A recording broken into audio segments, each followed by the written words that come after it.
अस्सलामुअलैकुम। अबीर Ahmad food secret में आप सबका वेलकम है। उम्मीद है जी आप सब खैर खैरियत से होंगे और अपने घरों में खुश होंगे। तो जी आज मैं आपके लिए फ़िश पकोड़ा की रेसिपी लेके आई हूँ। तो उसके लिए जी सबसे पहले हमने 1 कप के करीब बेसन लिया था, उसमें हमने 2 टेबलस्पून भर के मैदा ऐड कर दिया। मैदा ऐड करने का एक मकसद ये है कि जब हम कोटिंग करेंगे तो वो हमारी जो फ़िश है उसके साथ अच्छे से लग जाए, और दूसरा बहुत क्रिस्पी बनेगी हमारा फ़िश पकोड़ा जो है। तो इसमें हमने मिर्च और हल्दी और नमक थोड़ा सा बिल्कुल ऐड किया, धनिया और जीरा पाउडर ऐड किया, और इसको चटपटा बनाने के लिए चाट मसाला ऐड किया, और बिल्कुल बारीक चॉप की हुई हरी मिर्चें ऐड की, और हैंडफुल हमने हरा धनिया ऐड कर दिया, वो भी बिल्कुल बारीक चॉप होना चाहिए। और हाफ़ टेबल स्पून के करीब हमने इसमें अदरक लहसुन का पेस्ट ऐड कर दिया, और फिर हमने 2 टेबल स्पून के बराबर लेमन जूस भी इसमें ऐड कर दिया, और फिर इन सबको अच्छे से मिक्स कर लेंगे।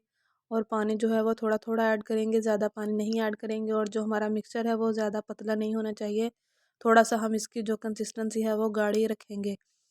तो आपने थोड़ा थोड़ा करके ऐड करना है, बिल्कुल यकदम पानी ऐड नहीं कर देना है। तो बस जब हमने इतना ही पानी इसमें ऐड करना है और दोबारा इसमें ऐड नहीं करना है पानी। तो ऐसा ही हमें बैटर चाहिए, और इसमें अब हमने फ़िश अपनी जितनी आपने जी बनानी हो उसी लिहाज से आप इसमें ऐड करें। और जो है फ़िश आपने कम से कम आधा घंटा पहले धो के अच्छे से टोकरी में रख देनी है, ताकि उसका जो एक्स्ट्रा पानी है वो अच्छे से निचड़ जाए। तो फिर हम जी इसको मैरिनेट कर देंगे। अगर आपके पास टाइम ज़्यादा हो तो जी आप ओवरनाइट भी मैरिनेट कर सकते हैं, वरना 2 से 3 घंटे तो लाज़मी मैरिनेट करें, ताकि जो फ़िश है वो अंदर से, एक होती है शिकायत के अंदर से जी फीकी होती है, वो नहीं रहेगी, अंदर तक इसके मसाले जो हैं वो चले जाएंगे।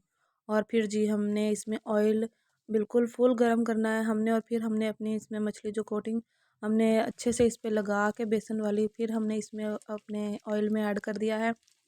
अगर ऑयल ठंडा होगा तो हमारी जो मछली का मसाला है वो फ्राइंग पैन में चिपक जाएगा। तो आपने ये ख्याल रखना है कि ऑयल हमारा फुल गर्म होना चाहिए।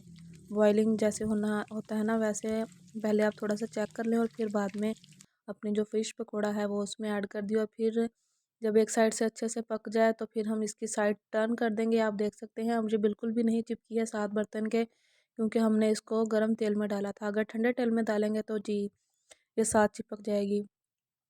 तो आपसे एक रिक्वेस्ट है, अगर आप मेरे चैनल पर नए हैं तो जी मेरे चैनल को जल्दी से सब्सक्राइब करें, और बेल आइकन को भी लाजमी प्रेस करें, ताकि हर नई आने वाली वीडियो का नोटिफिकेशन आपको सबसे पहले मिल सके।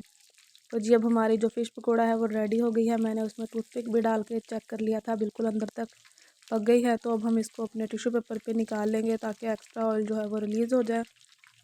और जो बाकी की हैं उनको भी, अगर हम थोड़ी सी हमें लगे कि ये नहीं अभी टर्न हुई हैं, तो इसको हम दोबारा टर्न कर लेंगे, ताकि जो इन पे भी अच्छा सा गोल्डन सा कलर आ जाए।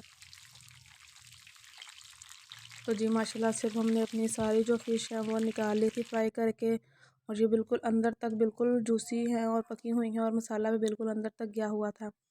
तो माशाल्लाह से जी हमारा फ़िश पकोड़ा रेडी हो गया है। आप भी बनाएं सर्दियों में और इंजॉय करें। तो उम्मीद है जी आपको मेरी ये वीडियो भी अच्छी लगी होगी। अच्छी लगी है तो जी लाइक कर दें, चैनल पर नए हैं तो जी सब्सक्राइब लाजमी किया करें। इंशाल्लाह जी मैं आपके लिए ऐसी ही अच्छी अच्छी मज़े की रेसिपीज़ लेके आती रहूँगी। तो ऊपर से चाट मसाला ऐड करें और इंजॉय करें। इंशाल्लाह आपसे फिर मिलेंगे अगली वीडियो में। अल्लाह हाफ़िज़।